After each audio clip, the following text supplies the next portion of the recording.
You ever wonder why Roblox's front page is full of games about stealing brainrot characters and growing virtual gardens instead of the actual creative stuff actual passionate developers spend years building?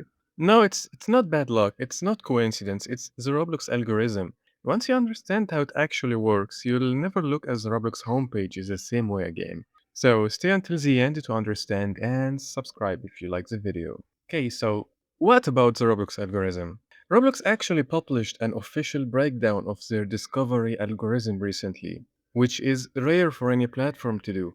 So let me tell you what the discovery algorithm is. It's the algorithm that lets you discover games and puts the popular one in front of your page, like the homepage. So according to their own newsroom post, the recommended for you system surfaces games based on what they call objective metrics and personalized player preferences. They specifically track whether players come back to a game over time, bring their friends in, and spend money, aka Robux. So Roblox says that combination is evidence a game delivers real value, which is funny.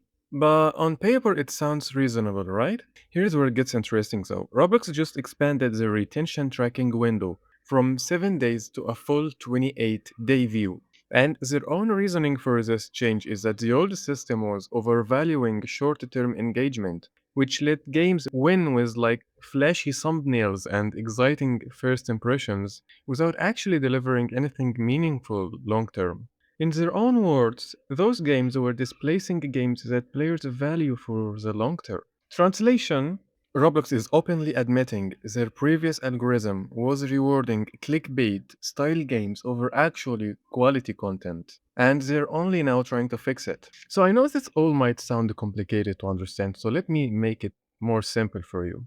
Previously, Roblox had this tracking window of player retention, which was 7 days, which is the retention of players in the game, okay? So the basis they used to put games in front of you on their homepage that tracks whether players come back to a game over time, spend Robux regardless of what the game is, and bring their friends in. And this makes sense when we talk about Still a Brainrot and the Grow Garden because many people play it and then they bring their friends in. And because these games aren't like a one-time session, so they keep coming back to it for like Grow a Garden. You come back for your garden, like when your stuff grows, and the same goes with Still a Brain Rot. You keep coming back to get brain rots and shit. And they do spend Robux on it.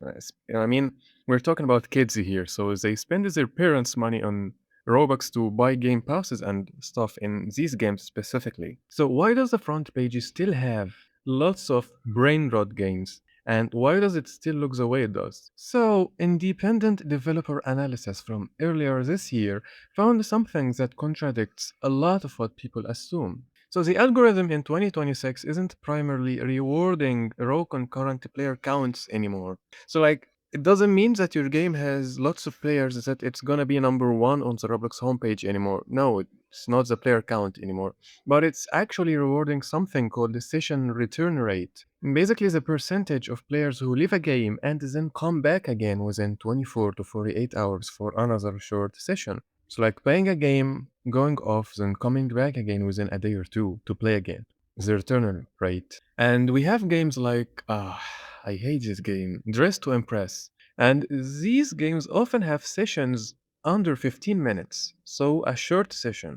But players return constantly for new outfit cycles to traditional RPGs and tycoon games from a few years ago that had hour long sessions and massive initial player counts, but fell off the algorithm completely once it stopped rewarding that return rate model. If your game keeps players coming in from time to time, and it doesn't matter if the session is long or not, if the player keeps coming back, then okay, that game is gonna get pushed by the Roblox algorithm, and that's why the brain rot games keep coming over and over. But actual good games, but that, but like they don't necessarily keep you coming back. It's like you could play for 1 hour or 2 hour a day and then come back like next week or something. It's not encouraging you to come back, even though the game is quality, but no, it's not gonna get rewarded by the algorithm because it doesn't suit the system anymore. So this is exactly why brainrot games and cash grab simulators dominate. They're not built for depth, they're built for short, repeatable dopamine loops that bring players back constantly over and over. And again, that's why Steal a Brainrot and Grow a Garden 2 style games are engineered around exactly the kind of behavior the algorithm rewards most: quick sessions, frequent returns, and constant small spending opportunities. Now let's talk about another aspect. One detailed breakdown of Steal a Brainrot described what a new player sees within seconds of joining. A randomized reward spinner, and you've probably seen it, is a spin in the game. So you get a free spin initially, but only after waiting over an hour. If you want to spin immediately, you have to buy a specific item first, using real money converted to Robux. And if you want better odds on that spin, there is another purchase to increase your luck. Now, that's not a side feature at all, and it's not a coincidence. That's like the core loop. Like they're using the tactic of fear of missing out, through limited time live events, social pressure from other players showing off rare items, the ability to literally steal other players' progress, which creates constant anxiety about losing what you've built. Now, when you layer all of that together, you have a system that one researcher directly compared to gambling mechanics, specifically pointing out that elementary school aged kids are not equipped to recognize when a game is manipulating them emotionally. I mean, yeah, they're not gonna understand all of that. I'm talking too technically, and I feel like a nerd now, but this is the whole mechanic laid out, like I'm explaining it in details. So kids are not gonna understand all of that. They're just playing and spending money.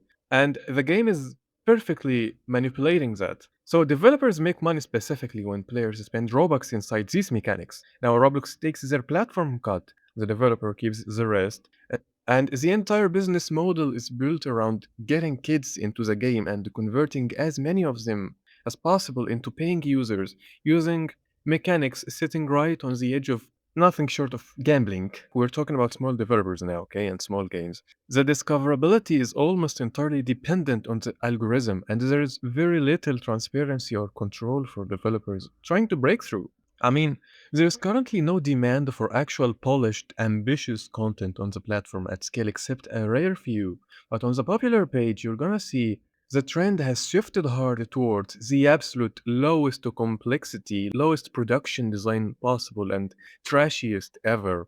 The winning games are sadly often built in a week or less. A developer who spends 2 years building something genuinely creative and ambitious is competing against teams who can ship 5 low-effort cash grab simulators in the time it takes to finish one but very polished game. And because the algorithm rewards quick engagement loops and high spend conversion over genuine creative quality, then the low effort approach often wins anyway.